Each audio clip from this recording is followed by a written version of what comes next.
తాకట్లో ఉన్న మీ బంగారాన్ని విడిపించి ఆ రోజు ఆన్లైన్ రేటుకి కొంటాం. Sharma gold company. నమస్తే, వెల్కమ్ టు సుమన్ టీవీ. నేను పద్మిని. ప్రస్తుతంతో పాటు జ్యోతిష్య రత్న, జ్యోతిష్య చక్ర వైభవ నిపుణ, ప్రముఖ ఆధ్యాత్మికవేత్త, జ్యోతిష పండితులు డాక్టర్ రాళ్లపల్లి రవికుమార్ గారు మనతో పాటు ఉన్నారు. మాట్లాడదాం. నమస్కారం అండి. నమస్కారం.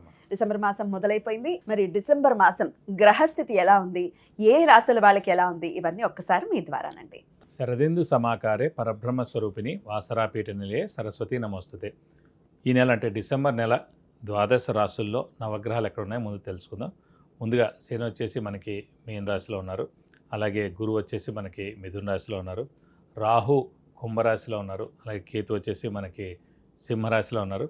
నెక్స్ట్ వచ్చేసి మనకి శుక్రుడు ధనుసు రాశిలోకి 20th డిసెంబర్ నుంచి వస్తున్నాడు.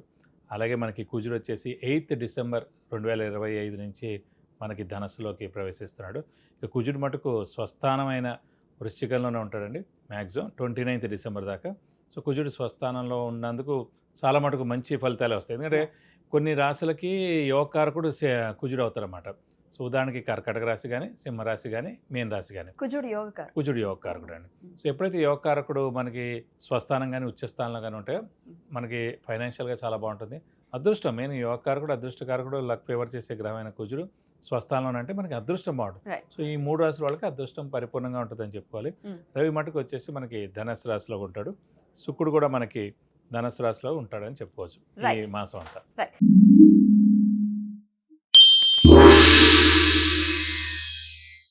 ఇక వృశ్చిక రాశి వారికి డిసెంబర్ మాసం ఎలా ఉండబోతోందండి? వృశ్చిక రాశి అనగానే మనకి మెయిన్గా విశాఖ 4వ పాదం, అనురాధ 1, 2, 3, 4 పాదాలు, అలాగే జ్యేష్ఠ 1, 2, 3, 4 పాదాలు వస్తాయి.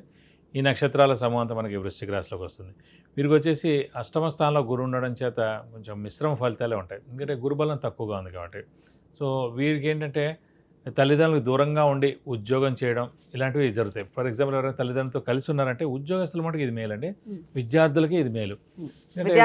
విద్యార్థులు చాలా బాగుంటాయి. ఎందుకంటే అష్టమ స్థానంలో గురువు ఉంటే కనుక దూర ప్రాంతాలకు వెళ్ళి చదువుకోవడం ఇవన్నీ ఉంటాయి. దూర ప్రాంతాలకు వెళ్ళి ఎందుకు చదువుకుంటారు? తల్లిదండ్రులను వదిలేసి మంచి ర్యాంక్ కానీ మంచి సీటు కానీ సాధించడం ద్వారా చదువుకుంటారు. అది ఫారెన్ అవ్వచ్చు, ఇక్కడ ఇండియాలో అవ్వచ్చు. కాబట్టి విద్యార్థులు కూడా పట్టిందలా బంగారం. అలాగే ఉద్యోగస్తులు కూడా తల్లిదండ్రులు దూరంగా వెళ్ళి ఉద్యోగం చేస్తారు. అంటే ఉన్నతమైన ఉద్యోగం వస్తేనే కదా తల్లిదండ్రులు వదిలేసి మరీ ఉద్యోగానికి వెళ్తారు. అది బయట ప్లేస్ అయినా అంటే ఫారెన్ కంట్రీ అయినా సరే. సో ఉద్యోగస్తులకు చాలా బాగుంటుంది, విద్యార్థులు కూడా చాలా బాగుంటుందని చెప్పుకోవాలి. ఈ దైవబలం తక్కువగా ఉండడం వలన శుభకార్యాలు జరిగేందుకు అవకాశం. అంటే వివాహం కానివ్వండి, ఫిక్స్ అవ్వడం కానివ్వండి, లేకపోతే సంతానం కానివ్వండి, గృహం కానివ్వండి, వాహనం కానివ్వండి, ఇలాంటివన్నీ తక్కువ. కానీ ఉద్యోగానికి మరియు విద్యార్థులు కూడా చాలా బాగుంటుందని చెప్పుకోవాలి.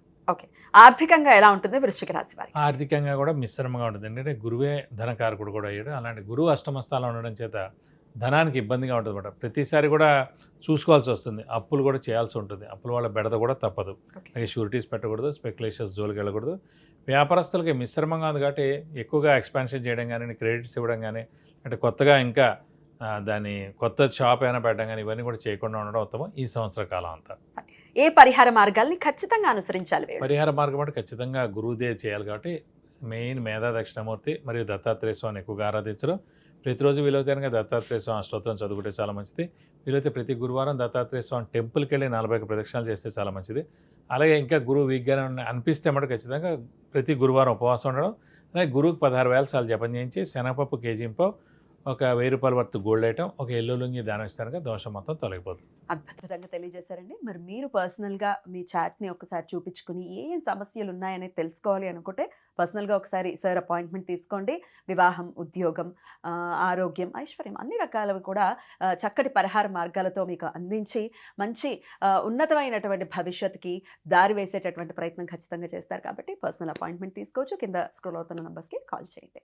చాలా చక్కగా తెలియజేశారండి. మిగిలిన రాసులు నెక్స్ట్ వీడియోలో మాట్లాడుకుందాం. థ్యాంక్ యూ అండి. నమస్తే. నమస్కారం.